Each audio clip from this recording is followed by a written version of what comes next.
pile 7h. RTL Matin, Stéphane Carpentier. Avec un samedi sans manifestation de gilets jaunes ne serait pas un samedi ordinaire. C'est aujourd'hui le 9e épisode de la mobilisation qui a rebondi le week-end dernier avec des débordements, notamment à Paris. Ces Français en colère ont rendez-vous aujourd'hui dans les grandes villes de province, à Nantes, à Toulouse, à Bordeaux ou encore à Lyon. Bourges également, désigné nouvelle place forte de la contestation. Nous irons sur place dans un instant. 80 000 policiers et gendarmes sont déployés sur tout le territoire. Zoom d'abord ce matin sur Paris. Nous sommes le 12 janvier 2019.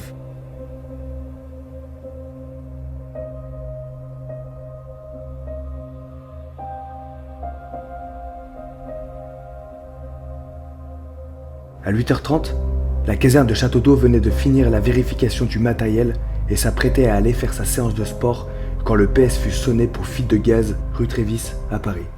Dans l'engin, Nathanaël et Simon s'équipent. Une journée de garde commence pour eux. C'était un début de garde ordinaire.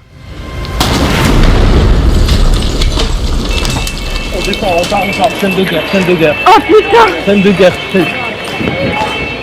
putain de merde! Oh putain de merde!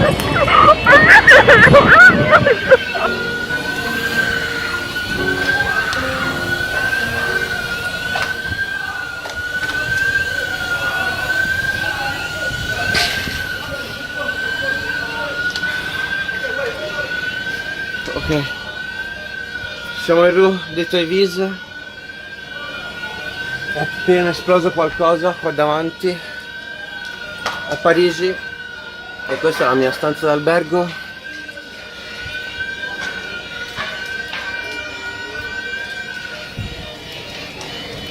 E questa è la strada. Mi è esplosa in faccia proprio.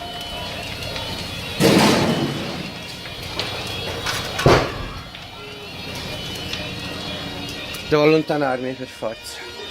Vogliono che mi allontani, mi devo vestire.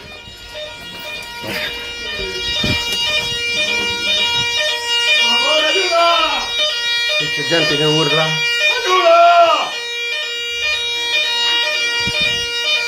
Ok, usciamo dall'albergo, vediamo che sta succedendo qua fuori.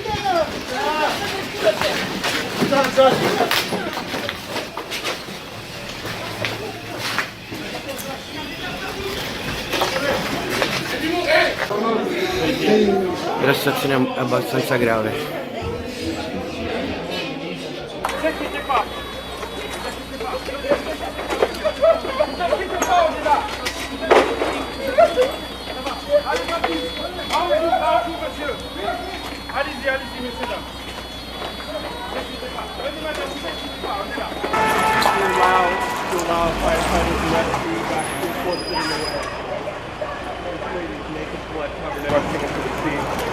Of course, the fire is still blazing.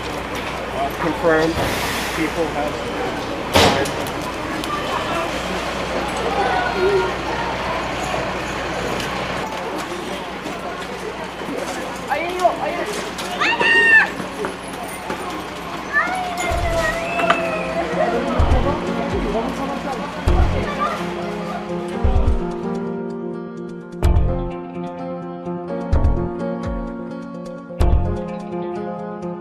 Et à 8h37 ce matin, nos sapeurs-pompiers sont intervenus dans l'immeuble du 6 rue de Trévise pour une fuite de gaz.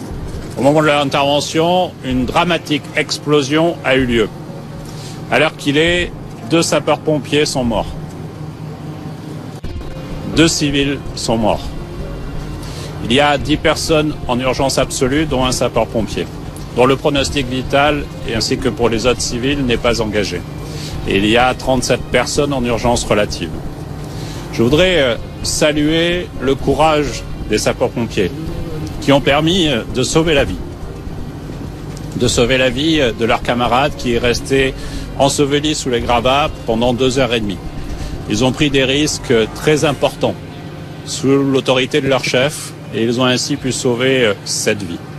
Hélas, le bilan humain est particulièrement grave.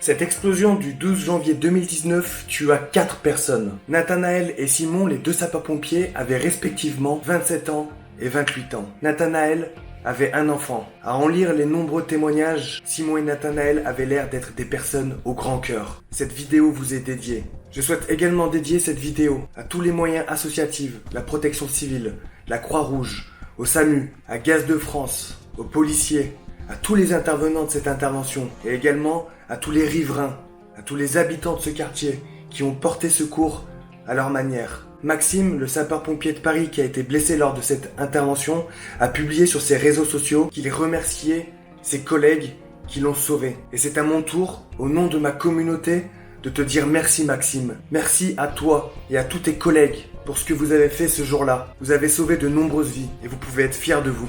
Vous le savez, je suis en train d'écrire mes mémoires de sapeur-pompier de Paris, donc le livre sortira courant 2019. Ayant eu un contingent Ludovic Martin mort au feu, il était important et normal pour moi que de dédier quelques chapitres au sujet des morts au feu. De toute manière, je vous donne quelques nouvelles de mon livre dans la prochaine vidéo. À travers cette vidéo, je voulais également rendre un hommage au sapeur-pompier Bertrand Pimet de Nouvelle-Calédonie, qui est mort au feu le 9 janvier 2019. C'est le premier pompier de Nouvelle-Calédonie qui meurt au feu. Toutes mes pensées vont à ses proches et à sa famille. Bertrand avait 2 enfants. Au nom de ma communauté, je vous dis merci. Merci pour tout ce que vous avez fait. Nathanaël et Simon, vous allez nous manquer. Quand il y eut cette explosion le 12 janvier 2019, c'est tout l'univers des sapeurs-pompiers qui a tremblé. Nous avons perdu 2 frères d'armes. Vous pouvez être fiers de ce que vous avez accompli. Vos camarades continueront de monter dans les engins pour vous honorer. Et jamais nous vous oublierons. Merci. Merci pour tout. Merci pour votre abnégation, pour votre courage. Vous êtes des exemples pour notre jeunesse. Est-ce qu'il y a quelque chose de plus noble que de laisser sa vie pour aider son prochain ? Sauver ou périr, telle est la devise des sapeurs-pompiers de Paris. Et ce jour-là, en rejoignant les anges, vous avez sauvé de nombreuses vies. Alors, que Sainte-Barbe vous accueille au royaume des héros partis trop tôt. Donnez le bonjour à Ludo, Aurélie, John, Mathieu, Florian, Geoffroy et à tous les autres pompiers morts au feu. Vous êtes bien trop nombreux. Reposez en paix. Nous vous oublierons pas.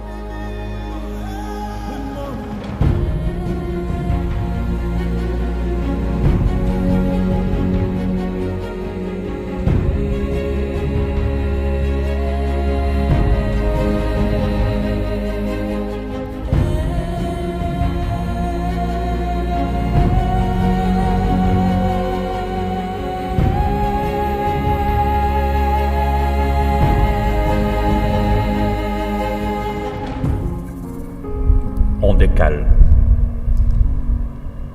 Ce matin du 12 janvier, le centre de secours de Château d'Eau est appelé. Une fuite de gaz et un danger pour les habitants du 6 rue Trévise. On décale. Voilà la phrase qu'ils ont sans doute entendue, prononcée. Ils sont allés au-devant du danger, l'ont affronté. Le courage était leur nature. Secourir, leur passion. Il était 9h ce samedi 12 janvier, quand une explosion a retenti. Les sirènes se font plus nombreuses, les cris plus stridents, les flammes plus ravageuses. 3 pompiers manquent à l'appel. On ne laisse jamais un camarade derrière soi. Et, bravant le péril et les éléments, les sapeurs-pompiers ont cherché et sauvé le première classe Maxime Accard, malgré le danger. Mais le souffle de la détonation était trop fort. Il était 9h, ce samedi 12 janvier, quand l'explosion a emporté le sergent Simon Cartanaz et le caporal Nathanaël Josselin.